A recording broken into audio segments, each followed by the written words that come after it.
The views and opinions expressed on Analyze This are entirely those of the on air participants and do not reflect those of the station's board, management, staff, or underwriters.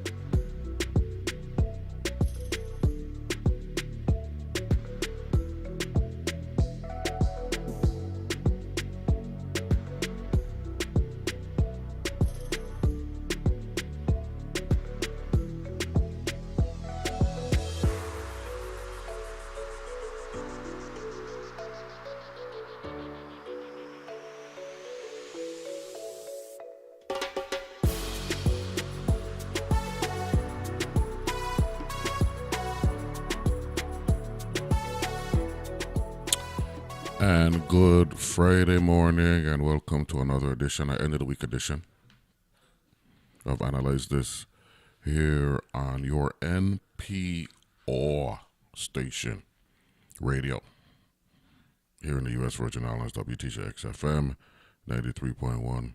With yours truly, Neville James. It's the first Friday in March 2026. So it's the Power Hour, and I got the one and only Kyle Fleming, Energy Office Director, here in the studio. Good morning, sir. Good morning, Neville, and good morning, listening public. Happy Friday. Yeah, but today we're going to talk global impact because something going on in the Middle East that impacts the entire world, and given that the Virgin Islands is 100%, to my understanding, well, not 100% because we got some solar activity, but significantly dependent on external forces where energy is concerned. I felt that we owed it to the public to analyze this to the best of our ability. So, first of all, how are you? How's the agency? Doing well. We are now into month 3 of this year, which we had already signaled as being a year where successes and milestones are going to have to be made on a reoccurring basis, given as we're coming to the end of the administration, as well as coming to the end of a lot of our federal funding. This year is the end of performance for a number of our grants, and the Energy Office has been keen on mobilizing all of the resources within our control. And so we've recently, this week, we announced we completed the rollout and energization of 16 new electric vehicle charging stations in St. Thomas and St. John. I think that's going to be a circle back conversation, especially as we talk about the impacts of the oil and gas market, how the continued push to electrification puts us in a more resilient position. But we're glad we were able to bring that. That's a project we've been working on for quite some time with the federal grant. So adding more charging infrastructure in the territory, we were able to hit that milestone. And now if you're on St. Thomas and St. John, we have sites at Fort Christian, Red Hook, Cruz Bay, even Mid-Island on St. John, out by Gift Hill by the soccer field. We've really broadened the network. So those, whether it's for charging during the day when you're at work, or while you're shopping, or going out to dinner, there's infrastructure to support those that have already adopted electric vehicles, and providing more assurances for those that are considering it, that the infrastructure is going to continue to be made available in more ways than one. So that's been one of our big points we tried to highlight this week. Another one that actually is, I don't know if I'll call this insider trading, but from a WTJX standpoint, we did execute a contract with Carib Sun Energy to deploy a microgrid at the mountaintop location on St. Thomas. That's actually going to be a 70 kW over 500 kilowatt hour battery system to boost the resiliency as well as the renewable energy mix at the mountaintop site. Key making sure that communication, the same way that everyone's listening to our voices right now, trying to bolster the resiliency of that site through solar and battery. It'll still have a generator on site, but we're diversifying the energy mix up there, and actually we'll be on site on Monday. I think we're going to be kind of formally, the contract is actually going to be formally breaking ground on Monday. So that's a project that we're really excited about bringing down to the community, and also the partnership with WTGX has been great to be able to highlight the importance of resiliency at critical infrastructure across the territory. Okay. That's it. Anything else locally you want to highlight before we get into the... Yeah, so actually the next piece we want to start to tap into is a lot of things I'm talking about, we're just kind of kicking off. And one other area that we're kicking off is our virtual power plant program. It's actually something we've talked about on this show quite a bit, but we actually are approaching the formal launch of the Virgin Islands Virtual Power Plant pilot program. We're going to be targeting owners of Tesla Powerwalls across the territory from St. Croix, St. Thomas, St. John, and even if you got them on Water Island. We're going to be providing incentives for allowing those batteries to participate in the energy office's virtual power plant pilot program. We really are looking at a way of trying to improve some of our own grid stability generation shortfalls with assets that already exist. Oftentimes we solve problems by bringing new assets, new generation, new infrastructure into the mix. This is a way that we're looking to incentivize using existing solar and battery systems across the territory to participate in a virtual power plant where we're going to be aggregating those resources and being able to dispatch them for short periods of time when the grid needs some additional support. So we'll be pushing a lot more information about that here, but we're aiming a launch in April right now. And so people who have Tesla Powerwalls across the Virgin Islands will start getting notifications on their Tesla app to join and participate in this virtual power plant program. So want to start putting the buzz in people's ears. I think we're going to be ramping up some of the communication in a couple of weeks, but wanted to know that the virtual power plant is on the heels of a launch here in the Virgin Islands, and we're very excited about that. Okay, good. Now, the cost of energy in the Virgin Islands. Explain to the public, because we don't want them to assume anything, how the process works, where WAPA determines cost per kilowatt hour. Go through that whole process. Yeah. PSC involvement, the role, protocols, what have you. Yeah, so I guess maybe I'll start with the two big pieces that contribute to the price per kilowatt hour is the fuel cost and then the base rate. Both of those cost drivers are elements that need to be justified from WAPA to the PSC, our regulators, who actually agrees that, hey, the value that you're setting for your fuel cost, the value that you're setting for your base rate is aligned. Oftentimes they say fair and reasonable to pass on to the customer. And when we look at what comes about those two price points, the fuel cost is pretty straightforward. We look at how much we're spending in propane, how much we're spending in diesel, the efficiency in which we're able to convert what we purchase in propane and diesel into electricity that's used. Now we also have solar in the mix, so that also gets factored into really reducing our fuel cost, right? It's still part of the energy cost structure, but it benefits the amount of fuel we need to buy, so ultimately improves our cost of fuel overall. So the factors that go into actually turning fuel into energy is what we look at from the fuel standpoint when we propose that to the PSC. The base rate, that's looking at everything else. That's looking at the end of the day, we're more than just a power plant, right? There's transmission, distribution, there's wires, there's line crews, there's employees, there's administration, there's operations, and the base rate is what goes into essentially the operational sustaining activities of the utility. And so that's a different cost. Obviously, it's not tied to a molecule of fuel. It's tied to just what it takes day in and day out to actually keep the lights on. More than just keeping the generators running, there's a lot of other things that are required to keep the lights on and keep the WAPA system, both on the water side, electric side, running. So those are the two areas that WAPA is obligated to develop a cost profile for. So for the fuel and for the operation, they bring that to the PSC.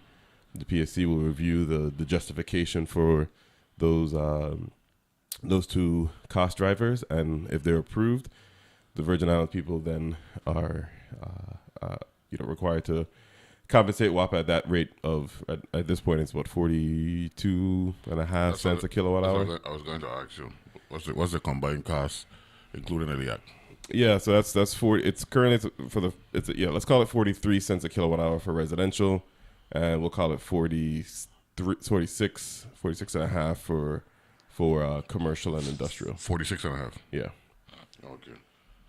Which is a little, I'll be frank and honest, it's something we kind of talk about quite a bit. We were just actually in Arizona State. Of the 43 though, Mm-hmm. how much is based on LEAC? Yeah, so of the 43, the LEAC cost right now is about 22 cents. So about half. Yeah, a little bit, but just about half, and not a little bit more. Okay. Now, but that can change, right? That can be that's the one that's most variable, especially in the context of the discussion that we're having right now, or we'll be having in terms of because that fuel cost we could be doing everything we're doing right now from stabilizing operation, but then the fuel cost goes through the roof, and that portion of the bill is more subject to volatility naturally because of external pressures that we don't control. Okay. So, the crystallizing question to be answered in the latter part of the hour is,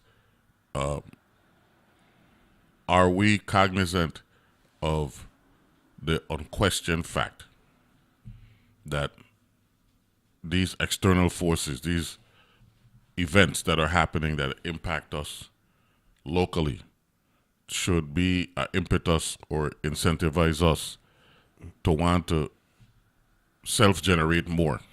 So we're going to get to that down the road. I mean, that's not limited to energy. Yeah. Like in everything. Mm-hmm. Agriculture, the works, right? If the price of oil goes up 10% over a 90-day period, do we feel that, and how do we feel it? Yeah, so we definitely would feel it. I think the bigger challenge is if you think about how if a barrel was $50 and we set a rate based on that 90-day expectation, and then an event happens and the price goes up to $55, that cost is passed on to the ratepayers. Ultimately, but it doesn't happen in real time because one of the things that if you look at when we go for LEAC filing, so to essentially the fuel cost adjustment, we do that every 6 months. Oh, 6 months. Okay. So if the price of fuel went up today, we're not going to see the change. You won't see a change tomorrow in your bill, but you could potentially, in the next 6 month increment, as they look back and be like, hey, this is actually what we had to expend in fuel over this period. Obviously, we couldn't change it the day after the change happened. There's some allowance for collection, that would then be factored into the next LEAC filing, the next 6 months of fuel cost recovery. And so that's where I say it's, so yes, you do feel it, but it's not whereas the gas stations may be a little bit more direct, right? I mean, because they buy fuel more frequently and they're supposed to adjust their cost as consistently. It doesn't always happen that way, it seems. But they're more, their price changes will reflect what the gas stations are actively buying from the tanks. And that can change on a weekly basis, 2-week basis, because we have this 6 month increment of fuel. Our prices locked in for 6 months. Our price is locked in for 6 months. And then the correction would come when we go to the next. It's up. Yeah, Okay. exactly. Okay. So whatever we're paying beginning on January 1, we're locked in to that until June 30th. And then once the PSC approves, so we'll do a rate filing and now how will you know what will be the indicators? How will you be informed by your providers that the cost effective July 1 is going to X? So if you're you mean from the customer standpoint or from no you buying from a wholesaler, right? And you got fixed rate from January 1 through June 30th, right? Sometime in April or May, you're gonna be informed by who you're buying from the price gonna be this, or we need to negotiate something effective July 1. How does that work? Well, so if actually part of what we do, so both of the fuel contracts for diesel and for propane, if you actually, those contracts themselves are really the contract for the transportation. Both of them, so the thing that you lock in, the cost that we lock in with our suppliers is how much it costs for them to deliver that fuel to us. The price of the commodity, the either the diesel or the propane, that's always variable. We set that at the, there's an industry standard for, or essentially the market standard for that product. Mm-hmm. That's always variable. So that can change any, from our standpoint, that can change every time we request a shipment. The thing that is fixed is the cost that we're paying that boat to pull up to the dock in St. Thomas and St. Croix. That's the only thing that's actually fixed. That's the only thing we go to the provider to adjust. So if the price of, Brent crude goes up, that's already, our contract would essentially allow for that pass-through cost to come to the utility.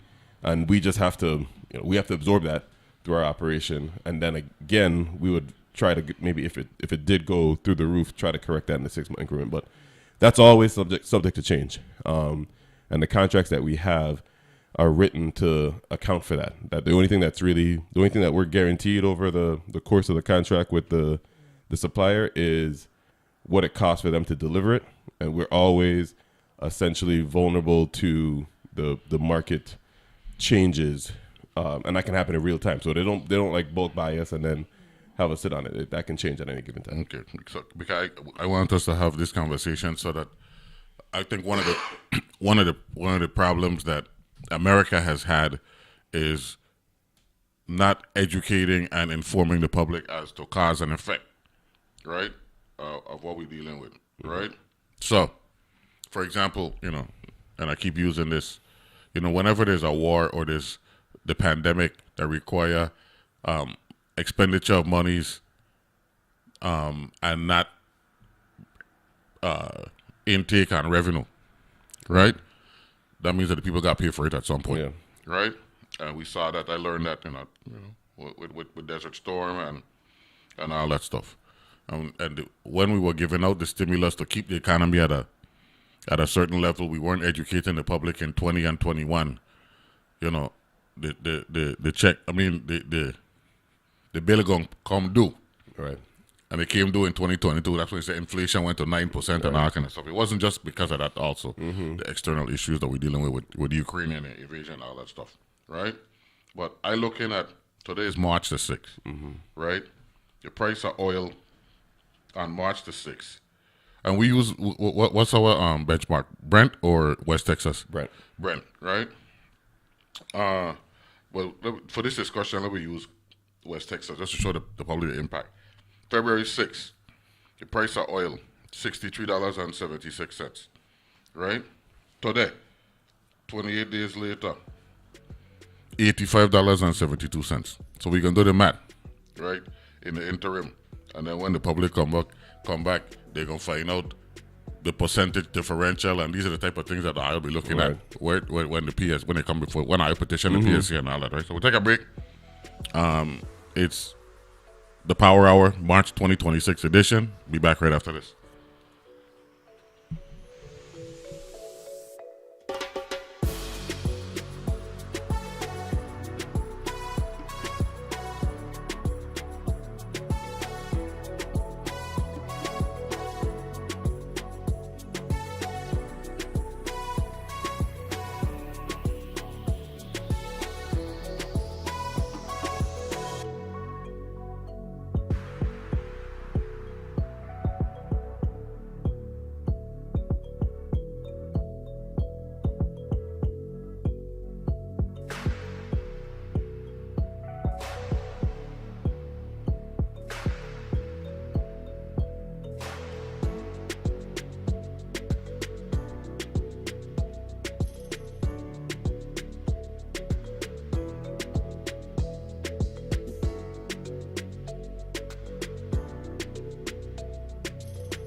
And we're back here on Analyze This, and it's the Power Hour. We're trying to look at how the cost of what's going on in the Middle East is impacting us here in the territory, or will impact us here in the territory. And I got Kyle Fleming from the Energy Office, the director here, joining me this morning. So you said Brent. So I went and looked for Brent, right?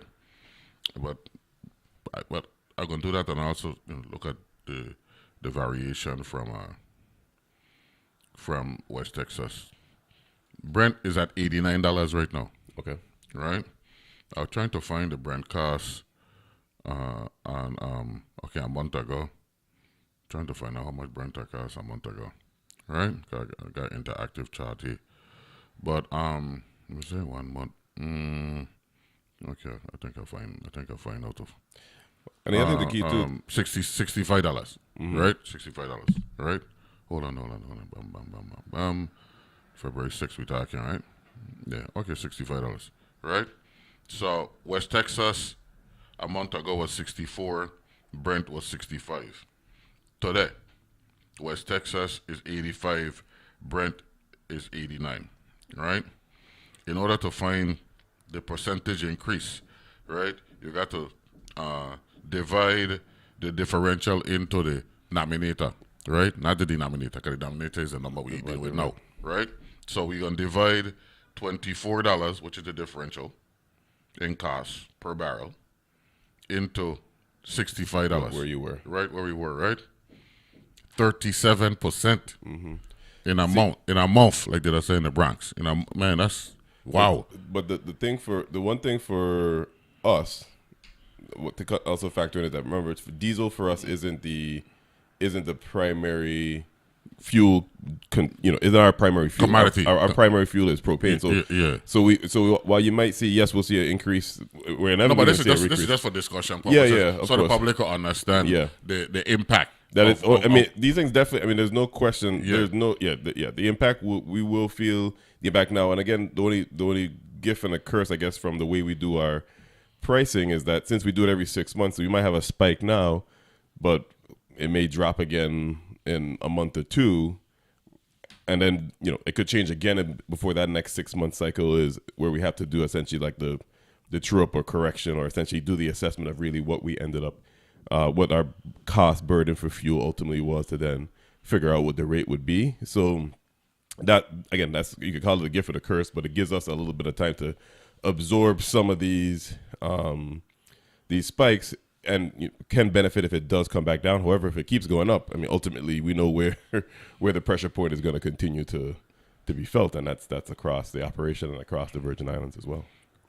What's our use percentage now based on commodity? It's I would say right now we're probably between 80 and 90%. On a good day, we're on 80 to 90% propane, 20 to 10% diesel. So we're really using. I mean, it's not just a little bit more propane. We're using a significant amount more propane on both St. Croix and St. Thomas. However, that can change depending on, on St. Thomas right now. We use a bit more diesel on St. Thomas than we do on St. Croix. St. Croix, it's even gotten better because we were already at well above 80-20 on propane on St. Croix. Now we've added solar in, so there's, again, even just driving down the overall fuel demand a bit more.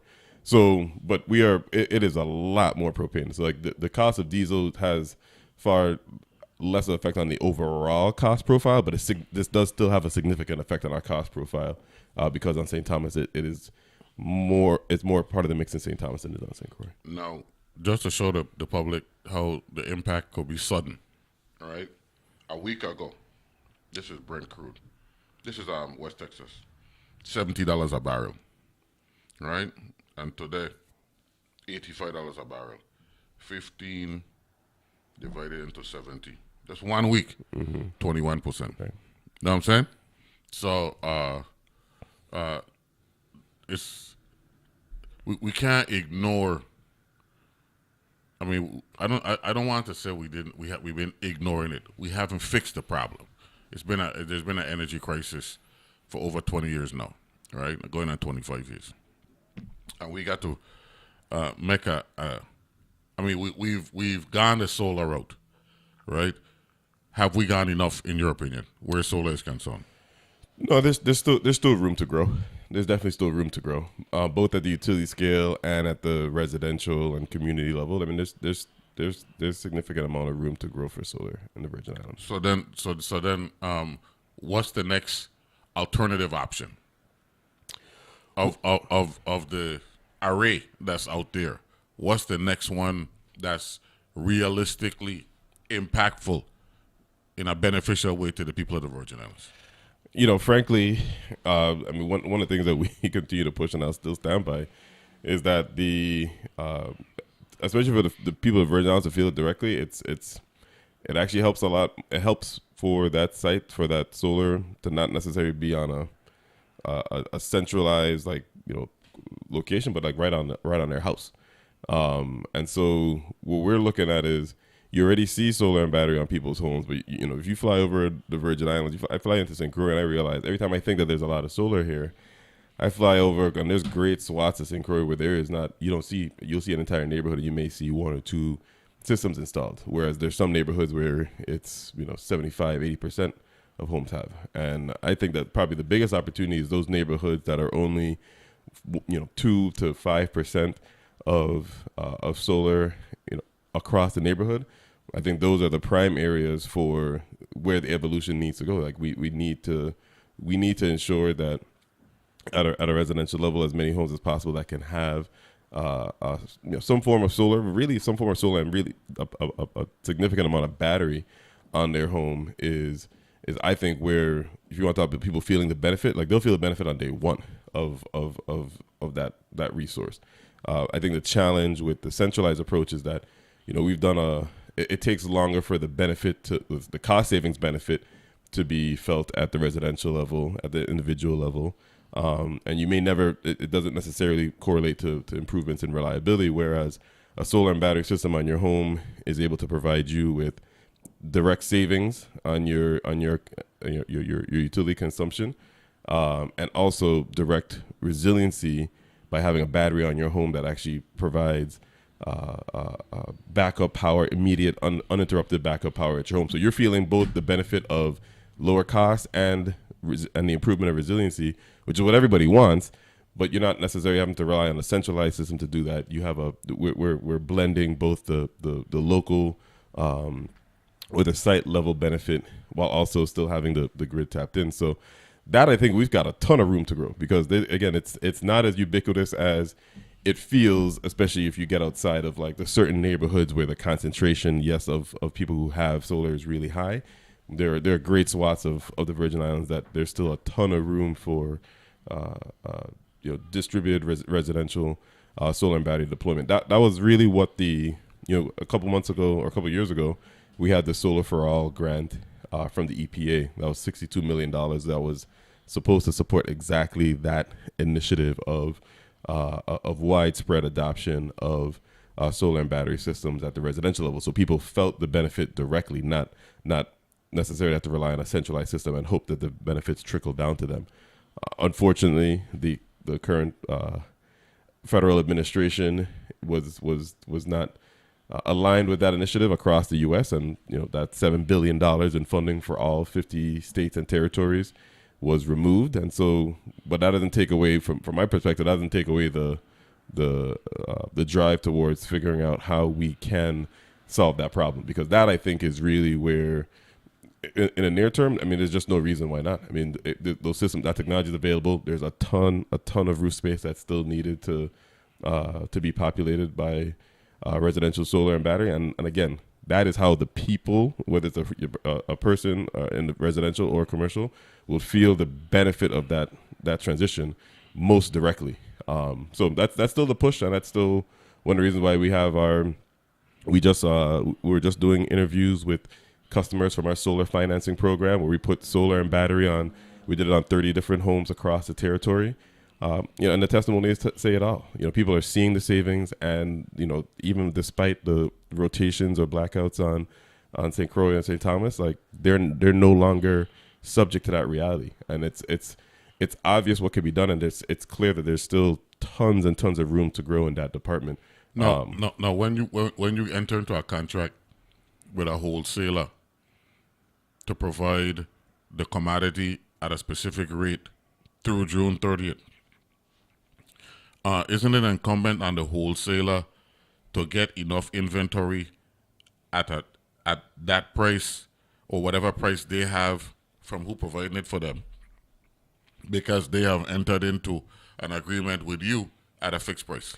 So again, there's never a fixed price on the commodity that they're providing us. So the only time we know what the cost would be is when we order the fuel from them. The only thing that's fixed is what it costs for them to put it in that boat and bring it to our island. Yeah. Nothing else is fixed. Anytime we need to order, we know what the price of fuel is going to be when we place that order for diesel and propane. That's always been the case. Yeah. You can't lock in.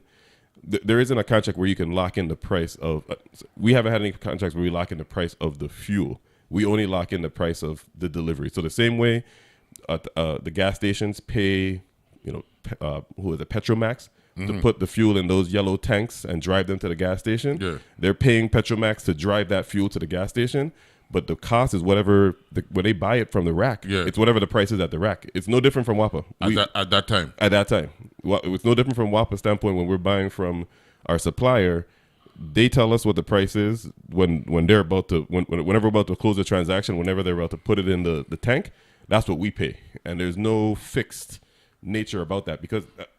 The stats that you just talked about proves the reason why. That price can change every day, not just when there's a war going on.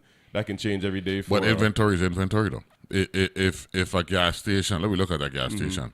If a gas station has X amount of gallons of inventory capacity, right, and they buy it at X per gallon, right, and that is delivered at X per gallon, right? Let's say $2 a gallon, whatever the number be, just for conversation purposes, and they got a 10,000 gallon.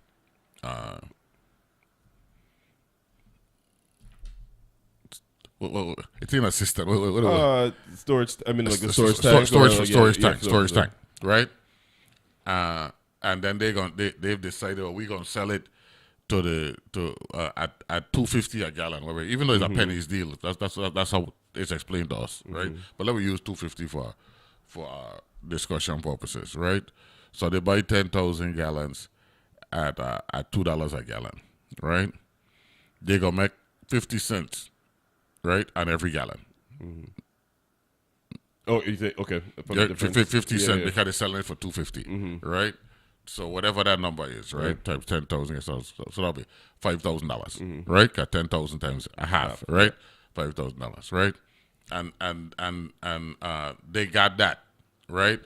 And they are selling X amount of gallons per week, whatever. Let's say, just for the purposes of the conversation, 2,500 a week, which means that they're buying 10,000 every month, right? They're gonna know what they're looking at in terms of expected or anticipated revenues, right? Because they bought 10,000 gallons at $2 a gallon. They're going to be selling it at $2.50 a gallon. So they know for that $10,000, that 10,000 gallon purchase, what right? they can get out. What they could get off of that, right? They're gonna it cost them $20,000, right? For that 10,000 gallons. Right, get $2 a gallon, and they're gonna get back $25,000. Or they're gonna generate $25,000 in revenue from selling it at $2.50 a gallon. Because you just made a good point, right?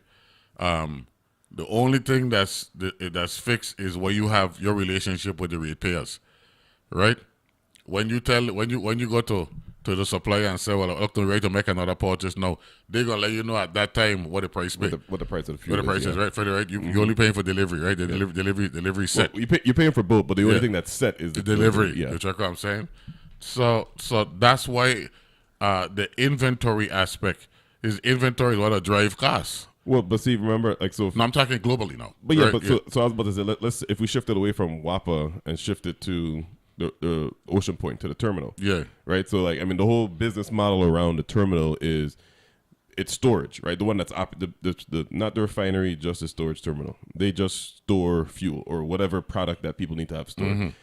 We don't know if I'm Chevron and I have a tanker of fuel, I don't necessarily know what it costs them to get that fuel out of the ground to put it in that tanker, but they would put that fuel in Limetree, have it sit there and wait for the market to be more attractive. So it didn't matter what they actually costed them to get it out.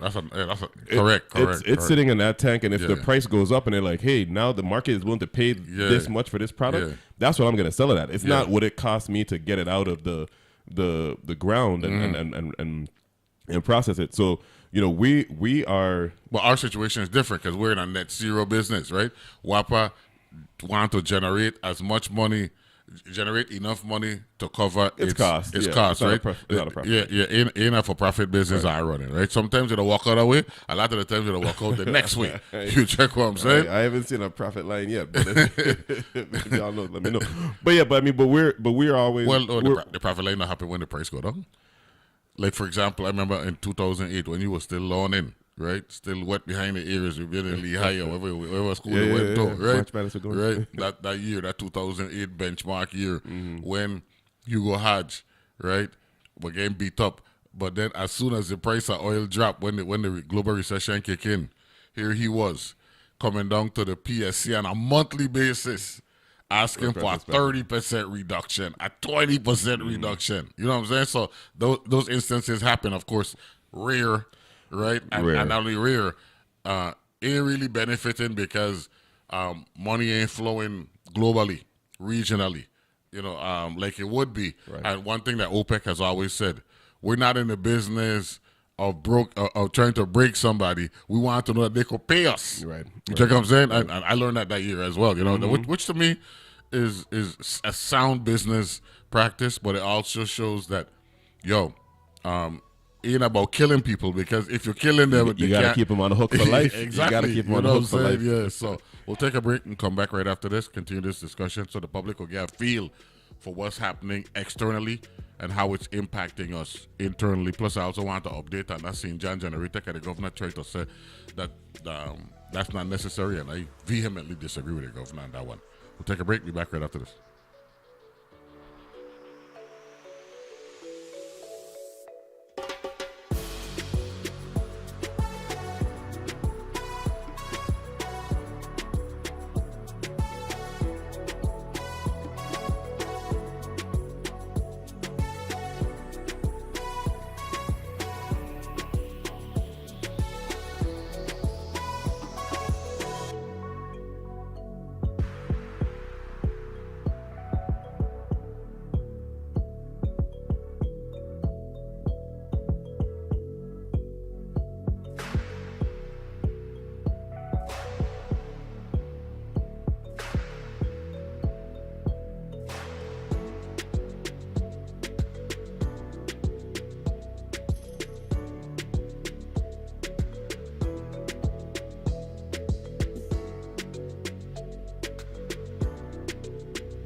And we're back here and analyze this.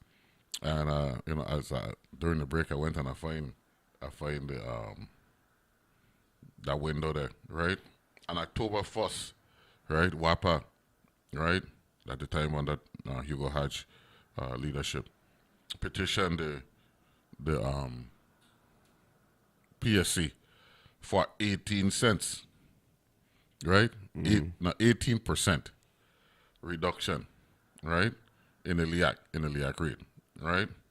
And then in November, 5 weeks later, November the 9th, that was October 1, November the 9th, right? They petitioned and it was approved, right? At 34%. That's significant percentage there, right? On top of 18 a month before, right? So let me look at what the 18% will gonna take us from, right? I think it's important that the public know what the actual, right? Hold on there. I'll make sure. Okay. So got this here. Okay, the October 1, 2008. Right? The reduction will need approval from the Public Services Commission. Right? Okay, 21.5%. The 18% was the combined, when you combine the water and power. Okay. All right? So they brought both. Right? So with oil prices declining, this is September 30th, 2008. With oil prices declining from record highs earlier this year, the executive director of the Virgin Islands Water and Power Authority, Hugo Hatch Jr., presented WAPA's governing board Tuesday with a plan to reduce customer fuel surcharge on the territory's electric rate payers by 21.5%. So that's 21.5%. Let me make that correction. Right? 21.5%. Right? The reduction in the levelized energy adjustment clause fuel surcharge would give the average residential customer an overall reduction of 18% on their monthly electric bill, right? And then and that was during the Great Recession. That was recession when everything, right? Everybody were balling, right? Now November the 9th, they said WAPA seeks 34% cut in LIAC, right? So check this out, right? They said while the new rate will be effective January 1, if requested by the PSC, WAPA could implement the reduction on December 1st with slight adjustments to the numbers based on present fuel costs. WAPA Executive Director Hugo Hatch said the utility has been working very closely with Governor John DeYoung Jr. and the PSC to lower electricity costs for WAPA customers. The proposed LIAC, the surcharge which the cost of fuel used to produce water and power for WAPA's customers is 21 cents, right? An 11-cent drop, which would be a 34% reduction from the 32 cents. Right? So it was 32 cents and they wanted to drop it to 11. That would represent the 34% reduction in cost. Right? And this is after there was a 18% that 21% that brought it to 34%. Right? So so it went from like 42 cents down to 34, and now, right, they're going to bring it to 21 cents. And the reason why I will just use disclaimer, this was 2008. No, but here's what I'm saying, right? I just using that to show how volatile, right, how turbulent things could happen in a short period of time. Just like last week, 70 cents for a barrel, 7 days later, 6 days later, not even 6 days later, right? Well, 7 days actually, but the impact happened on Sunday. On Saturday morning. $15 more per barrel. This is what you're dealing with.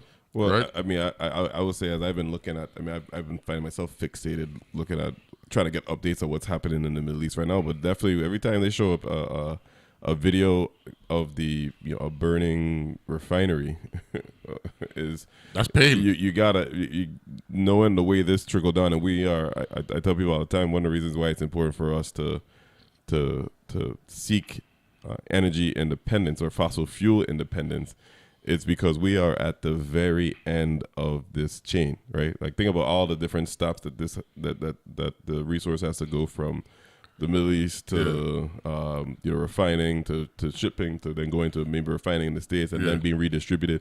We're at the end of the line. Storage. We're at the storage. You have storage in there. Yeah. So every if that entire every we go back to the links in the chain. Every link in that chain is going to feel a pinch from this situation, and at every point that pinch is a cost. And it got worse. It got exacerbated yesterday.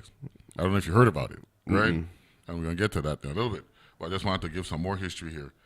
They said two major factors influenced the proposed reduction. This is back in 2008. A barrel of crude oil which peaked in July at $147 per barrel. And we didn't even know we're near that yet. Yeah. But this is what we were dealing with, right? I was a senator at the time, right? Has since fallen 60% to $60 a barrel. So it went from 150 to 60. So that is 60%. But that is 60%. Yeah. Right? Because 60 to 2.5, right? 2.5 to get to 150. And said this represents a significant savings on the 200,000 barrels a month WAPA uses to run the generators in its power plant. What would I use now? Ballpark figure. Barrel of commodity, whatever. You say it's mostly propane, 80-20 or 90-10. Yeah, so it's a little over. Right now, our most recent contract has been seeking about 100 and about max of 100 barrels per month. 100,000 barrels. 100,000. 100,000 barrels per month. Yeah. Okay. Good. And that's on the propane side. The diesel side, that one I don't want to quote a misnumber right now because that one's so much different. And they had no propane in play back then. That's actually a really good point that you bring up there, and that's actually something that when I think about we got a really good show, so you're part of it. You're the power of it. Yeah. Appreciate that. Yeah. That at that time we were 100% on diesel, and diesel also just from a fuel standpoint is a much the supply chain of diesel to the generation is a lot simpler than propane because it's literally just from the tank to the generation. Whereas propane has specialty storage, the propane itself needs to be prepared before it goes into the unit. So long story short, it becomes very easy. It's easier certainly to see how the cost drop in diesel can vary very directly, especially when we're at 100% diesel. How you could associate that cost drop with ultimately what the operation of the utility would be. Whereas now, even if the price of as the price of diesel goes down, we're not using it that much. The price of propane can go down. That can be just as volatile as well. It doesn't tend to be as volatile, but it can be. There's a lot of fixed costs that we have with using propane. Anyway, we have a fixed cost to operate the storage terminal and propane preparation before it can actually be burned in any of our units. And so even if you had like so basically a more marginal cost drop in the propane doesn't necessarily net out to as big of a jump in the overall operation because you still have a lot of fixed costs to basically be able to use propane. Whereas diesel would have been as simple. If you got 20, if you're at 100% burning diesel and there's 20% fuel cost savings for the actual commodity, it'd be a lot easier to calculate exactly where WAPA's cost improvement would have been. From that direct reduction in diesel costs. So it's definitely made the calculations. The calculations would have been easier to put together and present to the PSC in 2008 when were reliant on one fuel with a very simple fuel delivery system. Now you have two fuels with one with a very complex fuel delivery system with a lot of fixed costs that I think make that volatility a little bit less. You feel that volatility a little bit less on the propane side. But again, big swings are big swings no matter what. It was just easier math in 2008 than it would be in 2026. Let's just put it that way. No, the thing I tell you about yesterday, this is what we're hearing, right? Saudi Arabia, United Arab Emirates, Kuwait, and Qatar are discussing withdrawing from contracts with the U.S.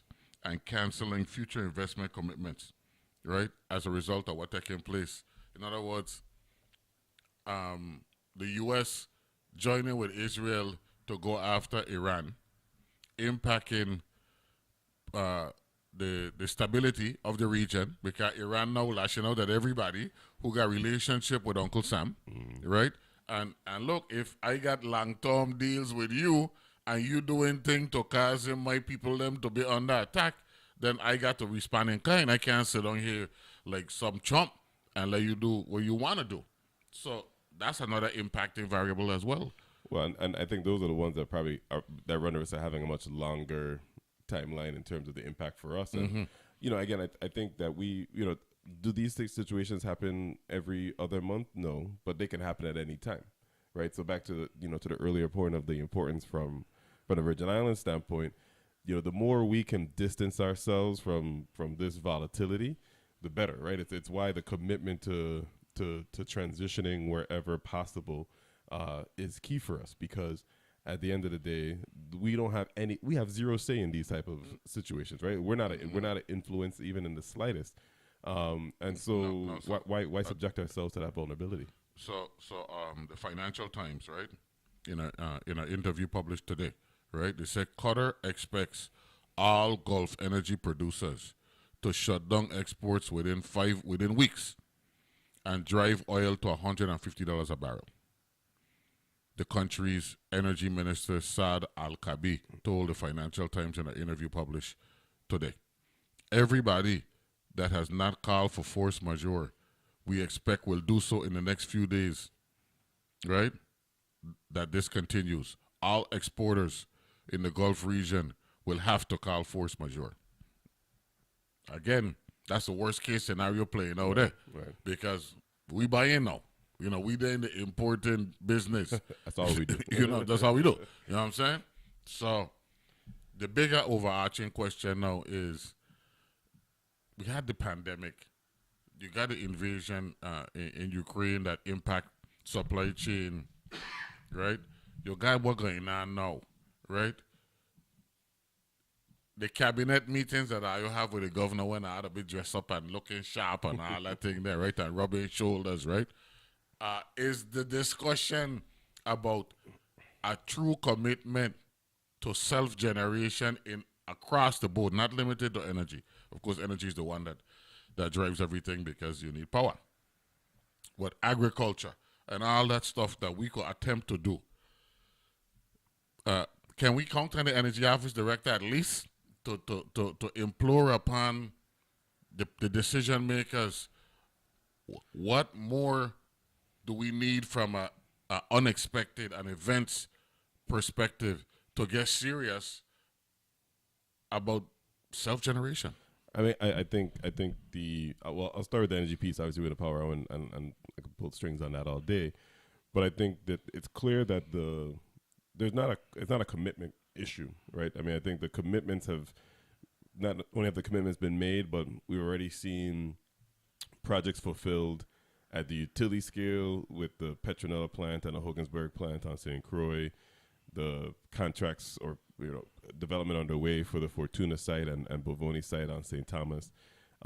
We've already seen thousands of residential solar and battery systems, whether it being pushed through incentives that we've offered through for battery incentives or solar and battery financing, to just people finding their own mechanisms of financing, or just using the federal incentives to drive adoption.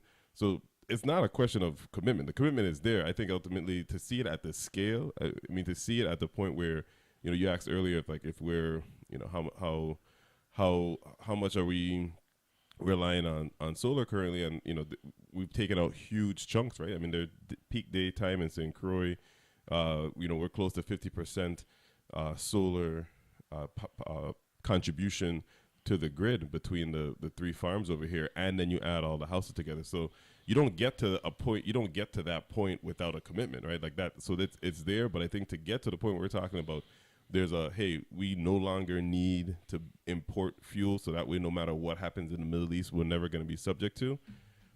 To that extreme is it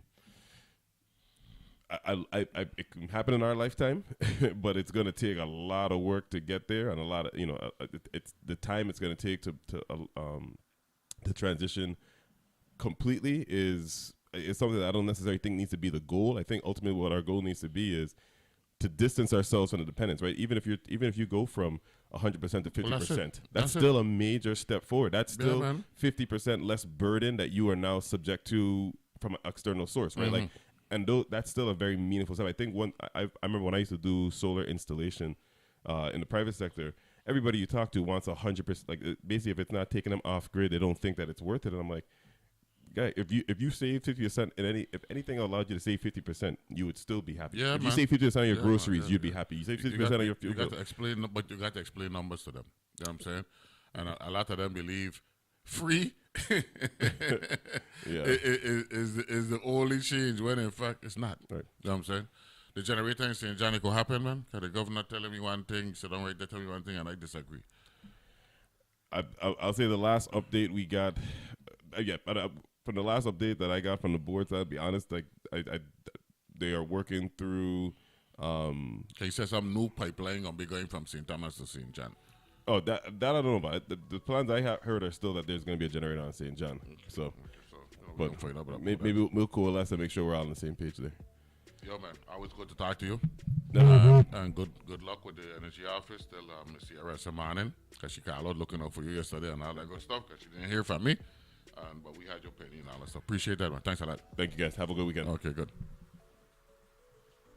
Thank you, right? Good. Tell mommy I said hello.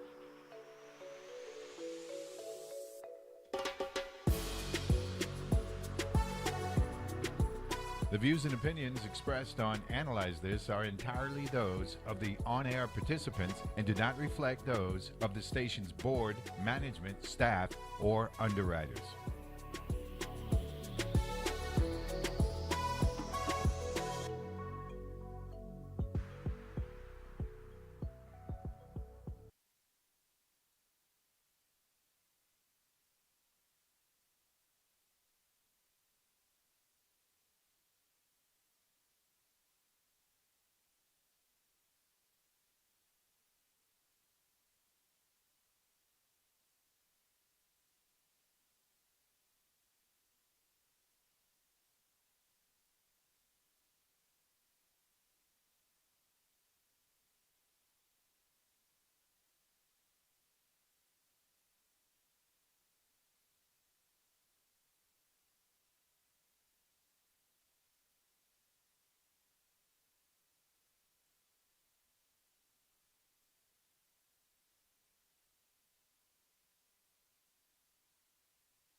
The views and opinions expressed on Analyze This are entirely those of the on-air participants and do not reflect those of the station's board, management, staff, or underwriters.